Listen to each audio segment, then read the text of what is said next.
बिस्मिल्लाहिर्रहमानिर्रहीम।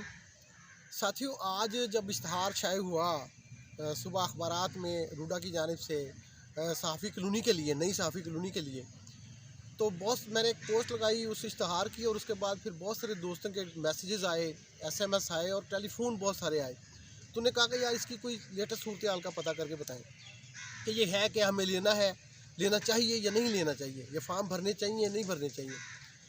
तो दो बातें, सबसे पहले तो ये दो मुबारकबादें आपको देनी है।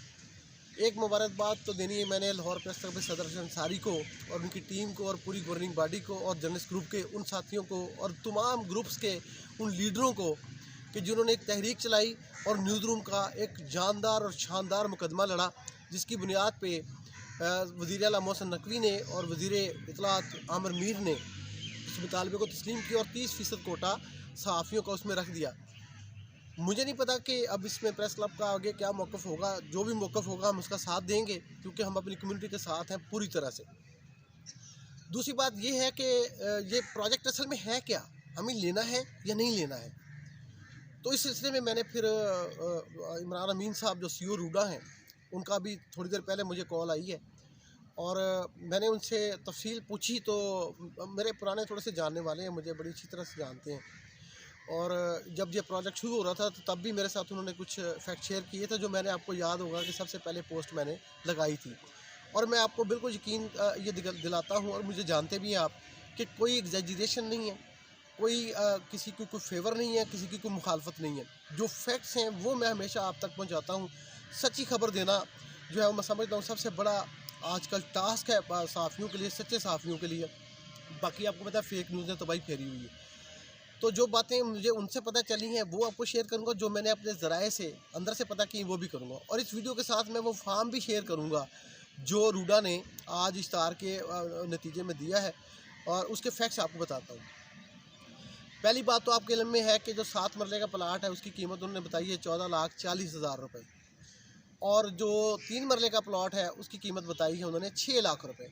और ये दोनों जो है वो किस्तों की शक्ल में 12,000 रुपये किस्त की शक्ल में और 5,000 किस्त की शक्ल में आपको ये प्लॉट की कीमत 10 साल में अदा करनी है। दूसरी बात ये कि इसमें एलिजिबल कौन है।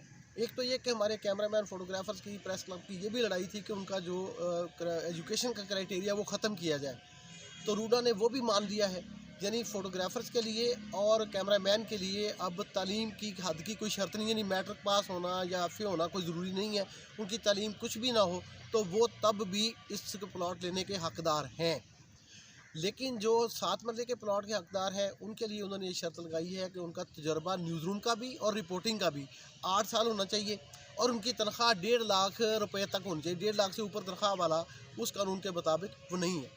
तो ये सारी जो डॉक्यूमेंटेशन जो है, जिसकी दस्तावेज़ सबूत जो हैं वो आपको फार्म के साथ लगाने हैं, और 6 फरवरी तक ये दरख्वास्त जमा होनी है। और दूसरा, मुझे अभी रहीम यार खान से फ़ोन आया था, दूसरे ज़िलों से भी फ़ोन आए पंजाब के, तो उन्होंने भी पूछा कि इसकी तफसील बताएं। तो उनको मैं ये बताता हूँ कि जो आउट स्टेशन रिपोर्टर्स हैं वो उसमें लिखा हुआ है कि वो एलिजिबल नहीं है, फार्म में लिखा है। वो लोग जो रीजनल पेपर में काम करते हैं वो इसके हकदार नहीं है। हाँ, वो ब्यूरोज़, यानी पंजाब के अंदर वो ब्यूरोज़ जो मुख्तलिफ़ TV चैनल्स के हैं या मुख्तलिफ़ अखबारात के हैं, उनमें काम करने वाले सहाफ़ी और कैमरामैन और फोटोग्राफ़र वो इस प्लॉट के हकदार हैं। 25% कोटा उनके लिए उन्होंने इस कॉलोनी में रखा है। और आपको पता है प्लॉट जो है वो 7 मरले के जो प्लॉट्स हैं वो 2300 हैं, और 1000 प्लॉट जो हैं वो 3 मरले के हैं जो फोटोग्राफ़र्स और कैमरामैनों के लिए हैं। तो ये इसकी तफसील है। अच्छा, अब सबसे बड़ा अहम सवाल ये है कि ये लेना चाहिए नहीं लेना चाहिए। मैं इसको अपनी ज़िम्मेदारी पे फ़ेज़ 2 करार देता हूँ। ये फ़ेज़ 2 है और तमाम एलिजिबल साथियों को इसके अंदर अप्लाई करना चाहिए। और ये भी आपको बताऊंगा कि जिनको पहले प्लाट मिल गए उनका क्या बनेगा। ये बड़ी खुशखबरी है मेरे पास एक और भी, वो भी मैं आपको देता हूँ। ये तुम्हारी वो फैक्ट्स बेस्ड खबरें हैं जो मैं आप तक पहुँचा रहा हूँ। उसमें ये है कि लेना चाहिए। ये फ़ेज़ 2 है इसलिए कि 7 मरले की कीमत 14,40,000 रुपये डेवलपमेंट समेत है। ये डेवलपमेंट शामिल है। उन्होंने फार्म में ये लिखा है कि टैक्सेस आपको देने पड़ेंगे फेडरल, प्रोविंशियल और लोकल गवर्नमेंट के, यानी बल्दियाती इदारों के। तो ये टैक्स कैलकुलेट मैंने कर लिया है। 14 लाख रुपए से प्लस 2 से 3 लाख रुपए, यानी 17 लाख रुपए 7 मरले के प्लाट की कुल कीमत है। और ये आपको 10 साल में देनी है।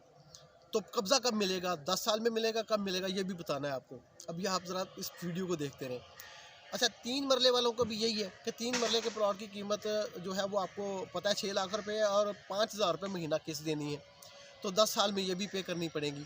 इसके लिए वो कुरंदाजी होगी कि ये कौन से जो लोग हैं जो एलिजिबल करार पाए थे और उसमें से किन लोगों को, अगर एप्लीकेशन ज़्यादा हो गई तो मुझे नहीं लगता एप्लीकेशन ज़्यादा, मुझे नहीं लगता कि लाहौर में जो है वो कोई 700 से ज़्यादा कोई जर्नलिस्ट जो फोटोग्राफर और कैमरा मैन है और न्यूज़ रूम के साथी जो हैं हमारे रिपोर्टर जो हैं वो मिला जुला के कोई यानी कोई 2000 भी होंगे, ये नहीं है। यानी फ़ेज़ 2 के हमारे जो साथी हैं 2018 की मेंबरशिप लाहौर प्रेस क्लब की ले लें, बाकी ले लें, मिला जुला के वो 2000 है, ये 2300 प्लाट है। तो कोई इशू नहीं, 300 अगर रीजनल के निकाल भी तो 2000 प्लाटों में सभी एडजस्ट हो जाने हैं, जेन्युइन लोग एडजस्ट हो जाने हैं। अब बाकियों का मुझे नहीं पता, क्वालिफिकेशन में कौन रह जाता है या तजर्बे में कौन रह जाता है, कौन मार खाता है, तो ये चीज़ इसमें है। अब ये है कि प्लाट का सबसे इम्पोर्टेंट बात कि क्यों कह रहा हूँ कि फ़ेज़ 2 है। फ़ेज़ 2 इसलिए है कि 6 लाख के ऊपर को 1.5 लाख रुपया ऊपर जाना है टैक्सों में।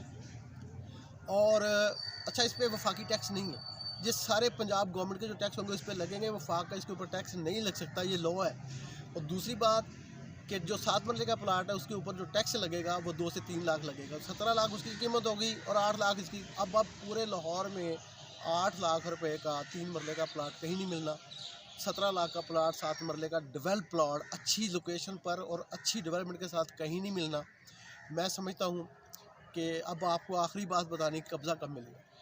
ये कब्ज़ा आपको 10 साल में नहीं मिलेगा, ये कब्ज़ा आपको 3 साल में मिलेगा। 3 साल में ये आपका डेवलप हो जाएगा सारा कुछ और 3 साल में आपको प्लॉट का कब्ज़ा मिल जाएगा, घर बना सकते हैं। लेकिन किस्तें आपको 10 साल में लगेंगी, किस्त आपने 10 साल में देनी है, कब्ज़ा आपको 3 साल में मिलेगा। ये मुझे रीडो के CEO इमरान अमीन साहब ने बताया है। और फिर एक और खुशखबरी जो मैं कह रहा था कि उन साथियों के लिए जिनको पहले प्लॉट मिल चुके हैं, खुशखबरी ये है कि अगर एलिजिबल क्राइटेरिया में लोग पूरे हो गए और प्लाट बच गए तो फिर जो लोग पहले कर रहे हैं वो ये स्कीम फिर ओपन हो जाएगी।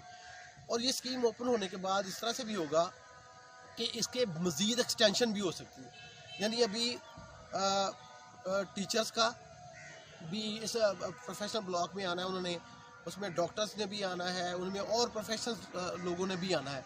तो ये अब इसकी लेग्स बढ़ती जाएंगी। ये बहुत ज़मीन है, 32,000 एकड़ ज़मीन है, तो इसके अंदर बहुत सारे लोग अकोमोडेट होंगे। और ये स्कीम बाद में उन सहाफ़ियों के लिए भी ओपन हो सकती है जिनको पहले प्लाट मिल चुके हैं। क्राइटेरिया यही रहेगा, कीमतें यही रहेंगी, सब चीज़ें यही रहेंगी। तो मैं समझता हूँ कि सबके लिए खुशखबरी है। लाहौर प्रेस क्लब के साथ, उसकी जद्दोजहद के साथ हमेशा से थे, अब भी हैं, मैं ज़ाती तौर पे भी हूँ। प्रेस क्लब जो फैसला करेगा हम उसके साथ हैं, लेकिन फैक्ट्स ये है, फैसला आपने करना है। मेरी नज़र में इस प्लॉट का फार्म लेना चाहिए, कुरंदाजी में शामिल होना चाहिए। बाद में अगर आपका मूड बदल जाता है कि आप नहीं लेते तो ना लें, लेकिन एक्चुअली ये ज़मीन पे ऊपर बना हुआ एक फ़ेज़ 2 है, इसको कबूल करना चाहिए और इसके ऊपर अप्रिसिएशन करनी चाहिए। मैं तो अप्रिशिएट कर रहा हूँ। बहुत शुक्रिया।